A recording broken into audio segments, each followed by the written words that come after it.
Madame, répondez-moi s'il vous plaît, j'ai une réunion importante à laquelle assister. D'accord monsieur. Jerry.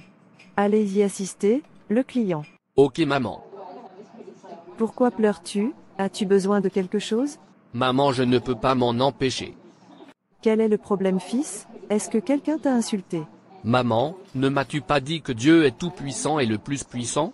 Oui, je l'ai fait, et c'est vrai. D'accord, alors pourquoi Dieu a-t-il permis à son fils d'être tué comme ça? Je me sens un peu déçu, après avoir regardé ce film, comment une si bonne personne peut-elle être traitée comme ça, c'est si douloureux. Il l'a fait pour moi et pour vous, afin que nous soyons libérés du péché, il a fait le choix, il a pris notre place, il a porté notre angoisse et notre chagrin de la pire façon possible, il a été blessé, battu, transpercé, renversé, et traîné, il n'aurait pas pu y avoir de spectacle plus pathétique. Ésaïe 53. Tant d'humiliation et de rejet pour le Fils unique de Dieu, et puis ils l'ont crucifié sur la croix, pourquoi maman?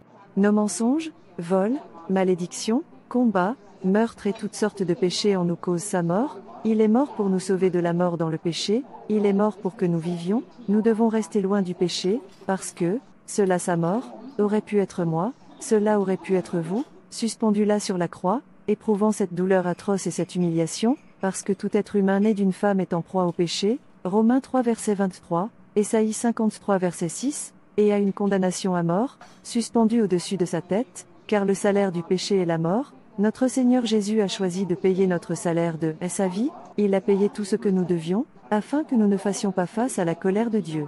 Maman, pourquoi Dieu ne l'a-t-il pas aidé? Pourquoi Dieu n'a-t-il pas envoyé ses anges pour tuer tous ces soldats romains? Il aurait pu le faire, n'est-ce pas?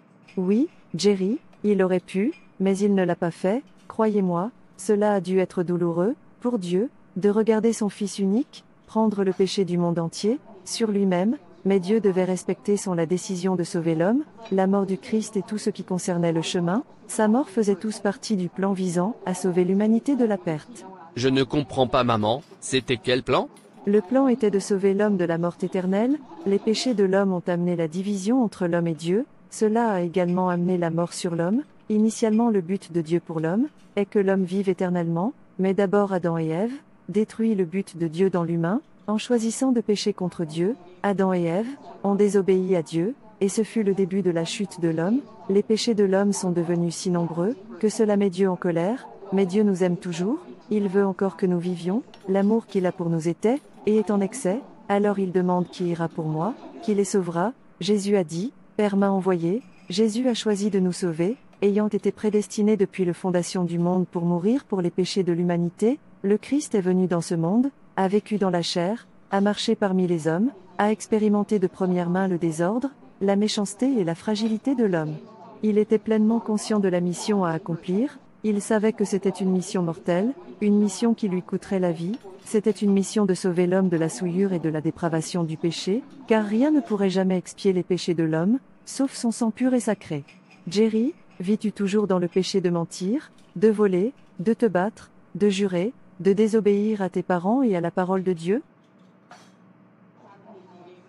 Si vous l'êtes, alors vous êtes toujours en train de le crucifier, si vous ressentez sa douleur, éloignez-vous du péché, que la seule façon de montrer que vous appréciez son sacrifice et faites la paix avec lui en l'invitant, dans votre cœur en tant que votre Seigneur, et personnellement Sauveur, puis appréciez les bénédictions de son sacrifice. La mort du Christ a scellé la rédemption de toute la race humaine, personne n'est exclu, son sacrifice sur la croix était suffisant pour tous, son offre de salut est universelle, et ouverte à tous ceux qui croient, par conséquent, peu importe qui, ou ce que vous êtes, peu importe où vous avez été ou jusqu'où vous êtes allé, Dieu peut vous sauver du péché et vous délivrer de ses conséquences, car Dieu a tant aimé le monde qu'il a donné son Fils unique, afin que quiconque croit en lui ne périsse pas, mais qu'il ait la vie éternelle. Jean 3 verset 16. Merci Jésus d'être mort à ma place, pour me libérer du péché, je ne vivrai plus dans le péché.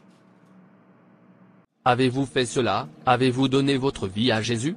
Vivez-vous toujours une vie pécheresse? Jésus vous a libéré, il a pris toute la douleur pour vous, et ne vous charge rien, mais d'aller et de ne plus pécher, et pour votre bien. Si vous mentez encore, ne mentez plus, Jésus est mort pour que vous cessiez de mentir. Si vous continuez à voler, à vous battre, à sorcellerie, à la fornication, à l'adultère, à la malédiction, à l'occultisme, au vol, arrêtez-le maintenant et soyez libres. Donnez votre vie à Jésus, et profitez des bénédictions de son sacrifice. S'il vous plaît, modifiez vos voix, Jésus a tout payé. Merci. Et n'hésitez pas à vous abonner, liker et partager. Que Dieu vous bénisse.